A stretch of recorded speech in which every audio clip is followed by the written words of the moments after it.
இலங்கையின் முன்னணி YouTuber RJ Chandru அவர்கள் ஒரு காணொலி ஒன்றினை வெளியிட்டிருந்தார். அந்த காணொலி தொடர்பாக தற்பொழுது பரபரப்பாக பேசப்படுகின்றது. அந்த காணொலியில் அவர் குறிப்பிட்டிருக்கின்ற விடயம் என்னவென்று சொன்னால், இலங்கையின் சுதந்திர தின நிகழ்வுகள் இடம்பெற்றிருந்தது. அவ்வாறு கொழும்பில் இடம்பெற்ற அந்த சுதந்திர தின நிகழ்வுக்கு சென்ற போது தன்னை காணொலி பதிவு செய்ய விடவில்லை. அதனை தாண்டி கையை பிடித்து இழுத்துச் சென்றார்கள். இது ஒரு ஊடக அடக்குமுறை என்பது போல அவர் பேசியிருந்தார். அதைத் தொடர்ந்துதான் பல கருத்துக்கள் தற்பொழுது முன்வைக்கப்பட்டு வருகின்றது. அவரின் கருத்து புலை என்றும் அவரின் இந்த காணொலி புலை என்றும் கூறப்படுகின்றது. என்ன நடந்தது இது தொடர்பாக விரிவாக பார்க்கலாம். அதற்கு முதல் ஜேகே ரிப்போர்ட் எனப்படுகின்ற இந்த யூடியூப் சேனலை சப்ஸ்கிரைப் செய்து கொள்ளுங்கள். தொடர்ந்து அருகில் இருக்கின்ற பெல் பட்டனை கிளிக் செய்வதனூடாக நான் போடுகின்ற ஒவ்வொரு காணொளிகளையும் நீங்கள் பார்க்கக்கூடிய வகையிலே இருக்கும். தொடர்ந்து செய்திகளுக்கு செல்லலாம். ஆர்ஜே சந்துரு இலங்கையின் முன்னணி யூடியூபராக இருக்கின்றார். அவரது காணொளிகள் பெரும்பாலும் பல லட்சம் பார்வையாளர்களை சென்றடையும். அவ்வாறு தமிழிலே ஒரு மிக பெரும் யூடியூபராக இருக்கின்றார். அவர் மீது பலருக்கு வன்மம் இருக்கின்றது, எரிச்சல் இருக்கின்றது, பொறாமை இருக்கின்றது. அது ஒரு காரணம். அதற்காக அவர் மீது விமர்சனம் வைக்கவும் முடியாது. இதுதான் சாட் என்று அவரை தலையில் குட்டவும் முடியாது. ஆனால் அதனை தாண்டி அவர் சொல்லியிருக்கின்ற விடயத்தில் சில பிழைகள் அல்லது தவறுகள் இருக்கின்றது. அதனை தாண்டி சில விடயங்களை கூற வேண்டி இருக்கின்றது. அந்த வகையில் தான் நியாயமாக அந்த விடயங்களை அணுகலாம் என்கின்ற அடிப்படையிலே இந்த காணொலியை நான் பதிவு செய்கின்றேன். அதன் அடிப்படையில் அவர் கூறியிருக்கின்ற விடயம் என்னவென்று சொன்னால், இலங்கையின் சுதந்திர தினம் நடைபெற்று முடிந்திருக்கிறது. இந்த சுதந்திர தின நிகழ்வின் போது, அதாவது கொழும்பிலே இடம்பெற்ற அந்த சுதந்திர தின நிகழ்வின் போது இலங்கையின் ஜனாதிபதி உள்ளிட்ட பல முக்கியஸ்தர்கள் கலந்து கொண்டிருந்தார்கள். இவ்வாறு அந்த நிகழ்விற்காக சந்துரு அவர்களும் அங்கே சென்றிருக்கின்றார். காணொலி பதிவு செய்வதற்கு ஒரு அளவிற்கு மேல் அவர்களை உள்ளே விடவில்லை. அதனை தாண்டி அவர்களை எடுக்க வேண்டாம் என்று அங்கு பாதுகாப்பு கடமையில் இருந்தவர்கள் கூறியதாகவும் தெரிவிக்கப்பட்டிருக்கின்றது. இவ்வாறான பின்னணியில் தான் வீடியோ எடுக்கின்ற போது தனது கையை பிடித்து இழுத்துச் சென்றதாகவும் அவர் குறிப்பிட்டிருக்கின்றார். எனவே இது எவ்வாறான ஒரு செயற்பாடு என்கின்ற வகையிலே அவர் ஒரு கேள்வியை எழுப்பியிருந்தார். அதை தாண்டி நான் யூடியூபராக இருந்தாலும், யூடியூப்பிலே காணொளிகளை பதிவேற்றினாலும் நான் ஒரு ஊடகம் வைத்திருக்கின்றேன். அந்த ஊடகத்தை அரசாங்க தகவல் திணைக்களத்தில் பதிவு செய்திருக்கிறேன். அது தொடர்பான அடையாள அட்டையும் என்னிடம் இருக்கின்றது. நான் ஒரு ஊடகவியலாளர். அப்படி இருக்கின்ற போது என்னை ஏன் தடுத்தார்கள் என்பது போல அவர் கேள்வி எழுப்பியிருந்தார். ஆகவே அவர் சொல்ல வருகின்ற விடயம், இந்த அனுர அரசு ஊடக அடக்குமுறையை மேற்கொள்கின்றது என்பதைத்தான், அதாவது ஒரு மென்மையான போக்கில் அவர் வெளிப்படுத்தி இருந்தார் என்பதைத்தான் இதிலே பார்க்கக்கூடிய வகையிலே இருக்கின்றது. அவ்வாறான சூழ்நிலையில் அவர் கூறிய இந்த விடயங்கள் எல்லாம் சரியா? அவரது ஊடகத்தை நடத்துகின்றார் என்று சொல்லுகின்றார். அந்த ஊடகத்தின் பெயரை நான் நேரம் வருகின்ற போது சொல்லுகின்றேன் என்று சொல்லுகின்றார். அது எந்த ஊடகத்தை வேண்டுமென்றாலும் நடத்தலாம், அல்லது அடையாள அட்டை பெறுவதற்காக இவ்வாறு ஒரு ஊடகத்தை பதிவு செய்து அவர் அந்த அடையாள அட்டை, அதாவது ஊடகவியலாளர் அடையாள அட்டையை பெற்றுக் கொண்டாரா என்பது தொடர்பாக எல்லாம் அது ஒரு தனி கேள்வி. அது அவ்வாறு செய்தாரா இல்லையா என்பதை தாண்டி அவர் சரியாக அதை பதிவு செய்திருக்கின்றார். அது சட்டப்படி அது புலியான விடயம் என்று இதிலே கூற முடியாது. அது தொடர்பாக கலைக்கவும் முடியாது. அதை தாண்டி யார் ஊடகவியலாளர்கள் என்கின்ற கேள்வி இருக்கின்றது. அந்த கேள்விக்கு பதில் தேட சென்றால் அதற்காக தனியாக 10 நிமிடத்திற்கு மேலே கலைக்க வேண்டி இருக்கும். அதாவது சுருக்கமாக சொல்ல போனாலே 10 நிமிடத்துக்கு மேலே கலைக்க வேண்டி இருக்கும். ஆனால் இதிலே நான் பொதுவாக சொல்லுவேன், ஒரு ஊடக நிறுவனத்தில் பணியாற்றினால் அவர் ஊடகவியலாளர் அல்ல. ஒரு ஊடக நிறுவனத்தில் சாரதி இருப்பார், அதை தவிர உதவியாளர்கள் இருப்பார்கள், அங்கு பாதுகாவலர் இருப்பார். அதை தாண்டி அங்கு செய்தி தொடர்பாக செய்தி சம்பந்தப்படாத பலர் பணியாற்றி வருவார்கள். அவ்வளவு பேருமே ஊடகவியலாளர் இல்லை என்பதை இதிலே நான் சொல்லிக் கொள்கிறேன்.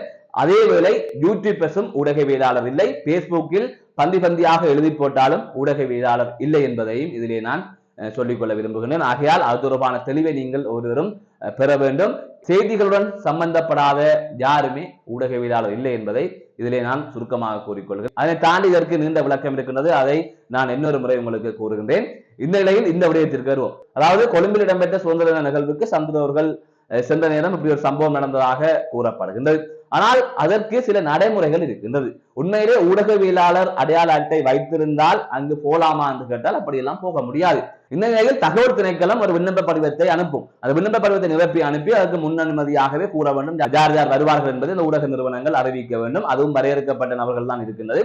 ஆகவே அவர்கள் அதை அறிவித்துத்தான் அதற்கு போலாம். எனவே தன்னிச்சையாக ஊடகவியலாளர் அடையாள அட்டை வைத்திருக்கின்றோம், அரசாங்க தகவல் திணைக்களத்தின் அடையாள அட்டையை நாங்கள் வைத்திருக்கின்றோம் என்றெல்லாம் அப்படி போக முடியாது. ஏனென்றால் அங்கு நடப்பது சுதந்திர நிகழ்வு. ஜனாதிபதி உட்பட உலகின் பல முக்கியஸ்தர்கள் அங்கு கலந்து கொள்கின்றார்கள். அந்த நிகழ்வு என்பது இஸ்வான் வந்து கடையை திறப்பது போலவோ, இல்லது கூர் சுரேஷ் வந்து பிரியாணி கடையில் கத்தி கொண்டிருப்பது போலவோ இல்லை.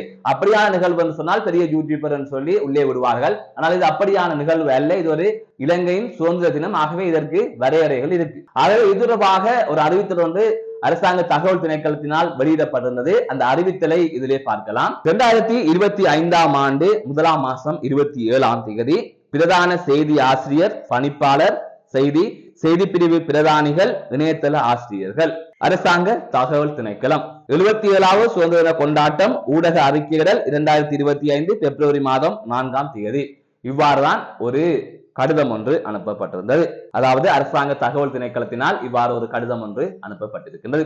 இந்த கடிதத்திலே குறிப்பிடப்பட்டிருக்கின்ற விடயங்களை நீங்கள் பாருங்கள். அதை பார்க்கும் போது உங்களுக்கு அது தெளிவாக விளங்கும். 77வது சுதந்திர தின கொண்டாட்ட வைபவம் 2025ஆம் ஆண்டு பிப்ரவரி மாதம் 4ஆம் தேதி முற்பகல் கௌரவ ஜனாதிபதி அன்றகுமார திஸ்ஸநாயக்க அவர்களின் தலைமையில் கொழும்பு சுதந்திர சதுக்கத்தில் 77வது சுதந்திர தின கொண்டாட்ட வைபவம் 2025 பிப்ரவரி மாதம் 4ஆம் தேதி முற்பகல் கௌரவ ஜனாதிபதி அன்றகுமார திஸ்ஸநாயக்க அவர்களின் தலைமையில் கொழும்பு சுதந்திர சதுக்கத்தில் நடைபெற உள்ளது. இந்த நிகழ்வுக்கான ஊடக அறிக்கையிடலானது அரசாங்க தகவல் திணைக்களத்தினால் ஒருங்கிணைப்பு செய்யப்படுவதுடன் அது குறித்தான தகவல்கள் கீழ்வருமாறு அமையப்பெறுகின்றது. இந்த நிகழ்வின் ஊடக அறிக்கையிடலுக்காக ஒரு தொலைக்காட்சி அலைவரிசையிலிருந்து ஒரு அறிவிப்பாளர் மற்றும் குறித்த தொலைக்காட்சி நிறுவனத்திலிருந்து ஒரு ஒளிப்பதிவாளரையும், ஒரு பத்திரிகையிலிருந்து ஒரு செய்தியாளர் மற்றும் குறித்த பத்திரிகை நிறுவனத்திலிருந்து புகைப்பட கலைஞர் ஒருவரையும், ஒளிபரப்பு நிறுவனம் மற்றும் செய்தி இணையதளம் ஒன்றிலிருந்து ஒரு செய்தியாளரையும் பங்கு பெற்ற செய்ய முடியும். சுதந்திர தின தேசிய கொண்டாட்டத்தினை ஊடக அறிக்கையிடலுக்காக வருகை தரும் ஆண் மற்றும் பெண் ஊடகவியலாளர்கள் பொருத்தமான ஆடை அணிந்து வருவதை உறுதி செய்ய வேண்டும். அனைத்து ஊடகவியலாளர்களுக்கும் 2025 4ஆம் தேதி அதிகாலை 5 மணிக்கு அரசாங்க தகவல் திணைக்கள வளாகத்திற்கு வருகை தர வேண்டும் என்பதுடன் ஊடகவியலாளர்களை அழைத்துச் செல்லும் பேருந்து வண்டி காலை 6:15 மணிக்கு சுதந்திர சதுக்கத்தை நோக்கி புறப்படும். இதில் பங்கு பெற்று செய்யும் ஊடகவியலாளர்களின் பெயர்களை 2025 1/30ஆம் தேதி முற்பகல் 10 மணிக்கு முன்னர் இதனுடன் இணைக்கப்பட்டுள்ள மாதிரி படிவத்திற்கேற்ப பூர்த்தி செய்து 0112513756 என்ற டெக்ஸ்ட் இலக்கத்திற்கோ அல்லது மெயில் ஒன்று கொடுக்கப்பட்டிருக்கிறது, அந்த மின்னஞ்சல் முகவரிக்கோ அனுப்பி வைக்குமாறு தயவுடன் அறிய தருகின்றோம். HSKJ பண்டார அரசாங்க தகவல் பணிப்பாளர் நாயகம். இவ்வாறு ஒரு கடிதம் அனுப்பப்பட்டிருக்கிறது ஊடக நிறுவனங்களுக்கு. ஆகவே அதை பூர்த்தி செய்து அனுப்பி அதன் ஊடாக அவர்களின் ஒழுங்கின் அடிப்படையில் தான் அங்கு சென்று அந்த செய்திகளை எல்லாம் சேகரிக்க முடியும். ஊடகவியலாளர் என்கின்ற போதோ அல்லது நான் பதிவு செய்த ஒரு ஊடகத்தை நடாத்துகின்றேன், அரசாங்க தகவல் திணைக்களத்தை நான் பதிவு செய்து அடையாள அட்டையை பெற்றிருக்கின்றேன் என்பதற்காக எல்லா இடங்களுக்கும் சென்று வர முடியாது என்பதை இதிலே புரிந்து கொள்ள வேண்டும். பாதுகாப்பு காரணங்கள் இருக்கின்றது. அப்படி இருக்கின்ற போது அனைத்து இடத்திற்கும் எங்களது விருப்பத்துக்கேற்ப செல்ல முடியாது என்பதை கூறுகின்றோம். எனவே இது அணு அரசுக்கு சார்பாக கலைக்கின்ற பதிவு அல்ல, இது யதார்த்தம். என்று ஊடக அடக்குமுறை நடக்கின்றது, ஊடகவியலாளர்கள் பாதிப்படைகின்றார்கள் என்பது எவ்வளவு உண்மையோ அதேவேளை இந்த சம்பவத்தில் அரசாங்கத்தில் எந்தவித புலையும் இல்லை என்பதும் உண்மை. ஆகவே இதை தவறான ஒரு விடயமாக இதை பகிரக்கூடாது என்பதற்காகத்தான் இதை நாங்கள் கூறுகின்றோம். அதனை தாண்டி சந்துரு அவர்கள் ஒரு மிகப்பெரும் ஊடகவியலாளராக இருக்கின்றார். அவர் நினைத்தால் அவரிடம் இருக்கின்ற அனைத்து வலைத்தளங்கள் ஊடாகவும் 1 கோடிக்கும் மேற்பட்ட மக்களிடம் ஒரு செய்தியை கொண்டு செல்லக்கூடிய வல்லமை இருக்கிறது. அவ்வாறான வல்லமை கொண்ட ஒருவர் சரியான ஒரு விடயத்திற்கு, அதாவது இங்கு மறைக்கப்படுகின்ற ஊழலுக்கு எதிரான விடயங்களை அவர் பேசலாம். அப்படி பேசுகின்ற போது அது வெளிச்சத்திற்கு வரும், அதுக்கான தீர்வும் கிடைக்கும். ஆனால் இப்படியான விடயங்கள், அதாவது சில விடயங்கள் அவர் செய்கின்ற செயற்பாடுகள் அது அவரது தனிப்பட்ட உரிமை, அது பிழைன்னு சொல்லவில்லை. ஆனால் இன்னுமே ஆரோக்கியமாக மாற்றலாம், அந்த செயற்பாடுகளை விட பல ஆரோக்கியமான விடயத்தை செய்யலாம் என்பதும் ஒரு சிலரின் கருத்தாக இருக்கின்றது. இன்னொரு பக்கம் தேசிய மக்கள் சக்திக்காக அவர் ஆதரவு வழங்கினார், அதன் அடிப்படையில் தற்போது அதை எதிர்க்கின்றார். அவருக்கு ஒரு பிரச்சனை வருகின்ற போது எதிர்க்கின்றார் என்கிற ஒரு விமர்சனமும் முன்வைக்கப்படுகின்றது. அவர் தேசிய மக்கள் சக்திக்கு ஆதரவு வழங்கினாரா வழங்கவில்லையா அது அவரது தனிப்பட்ட விடயம். அவர் நடந்து கொண்டாரா இல்லையா என்று புரிந்து கொள்வதும் பார்க்கின்றவர்களின் விடயம். ஆனால் அதனை தாண்டி பொதுவாக ஒரு விடயத்தை சொல்லுகின்றேன். ஊடகவியலாளர்களோ அல்லது சமூக வலைத்தளத்தில் இயங்குபவர்களோ ஒரு தேர்தல் வருகின்ற போதே ஒரு ஆட்சி மாற்றத்தை ஏற்படுத்துவதற்கு ஒரு சரியான நபர் வந்தால் நன்றாக இருக்கும், அல்லது ஏற்கனவே இருந்தவர் கொலை செய்திருக்கின்றார் என்பதை சுட்டிக்காட்டி செய்திகளை வெளியிடுவதோ ஒரு ஆரோக்கியமான விடயமாக இருக்கும்.